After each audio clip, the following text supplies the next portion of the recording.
ஒரு நாள் ஒரு பண்டியும் பசுவும் நேருக்கு நேரே சந்தித்துக் கொள்ளும் ஒரு நிலை வந்துள்ளது. அந்த நேரத்திலே அந்த பண்டி பசுவிடம் ஒரு விடயத்தை கேட்க வேண்டும் என்று எண்ணியுள்ளது. அந்த நேரத்தில் அந்த பசுவிடம் கேட்டிருக்கின்றது, "நான் உன்னிடம் ஒரு விடயத்தை கேட்கலாமா?" அப்படின்னு. அதுக்கு அந்த பசு சொல்லியிருக்கு, "என்ன விடயம் கேள்" அப்படின்னு. அதுக்கு அந்த பண்டி சொன்னதாம், "நீயோ வாழும் காலங்களில் மற்றவர்களுக்கு பாலை கொடுக்கின்றாய்.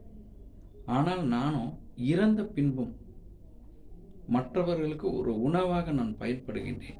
இறந்த பின்பு மற்றவர்களுக்கு ஒரு உதவியாக ஏதோ ஒரு வகையிலே வாழ்ந்திருக்கின்றேன். ஆனால் எனது பெயரை யாரும் சொல்வதில்லை. இந்த பாலை மாத்திரம் கொடுக்கும் உன்னை பற்றி மற்றவர்கள் உயர்வாக கூறுகின்றார்கள். அதுக்கு என்ன காரணம் என்று சொல்லி அந்த பண்டி அந்த பசுவை பார்த்து கேட்டிருக்கின்றது. அதுக்கு அந்த பசு கூறியதாம், "நீயோ இறந்த பின்பு மற்றவர்களுக்காக உணவாகின்றாய். அதனால் எந்த விதமான ஒரு பலனும் கிடைக்கப் போவதில்லை. ஆனால் நானோ வாழும் காலங்களில் எனது இரத்தத்தை பாலாக்கி மற்றவர்களின் உயிரை நான் காப்பாற்றுகிறேன். அதனால்தான் என்னை மற்றவர்கள் உயர்வாக கூறுகின்றார்கள். நாங்கள் வாழும் காலங்களில் மற்றவர்களுக்கு ஏதாவது ஒரு சிறிய அளவிலாவது ஒரு உதவியாக இருக்க வேண்டும். மற்றவர்களுக்கு துன்பம் வரும் நிலையிலே நாங்கள் நடக்கக்கூடாது.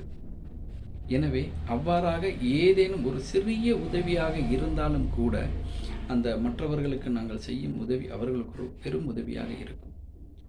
ஏதாவது ஒரு வகையிலே உங்களுடைய பெயர்களை அவர்கள் மனதார நினைத்து கொள்ளும்படியாக அந்த விடயம் அமையும். ஒரு சிறிய உதவியாக இருந்தாலும் கூட. எனவே வாழும் காலங்களில் நாங்கள் மற்றவர்களுக்கு உதவியாக இருப்பது மிக சிறந்தது என்று அந்த பண்டியை பார்த்து அந்த பசு கூறியிருக்கு.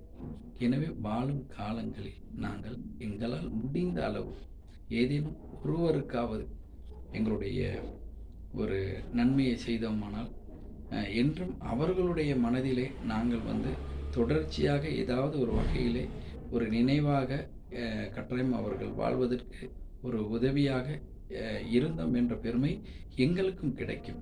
எனவே வாழும் காலங்களில் மற்றவர்களுடன் அன்பாகவும் அவர்களுக்கு உதவியாகவும் இருந்தோம் என்றால் பல வகையான நன்மைகள் எங்களை சேரும் என்பதில் எந்த விதமான மாற்றமும் இல்லை. நன்றி.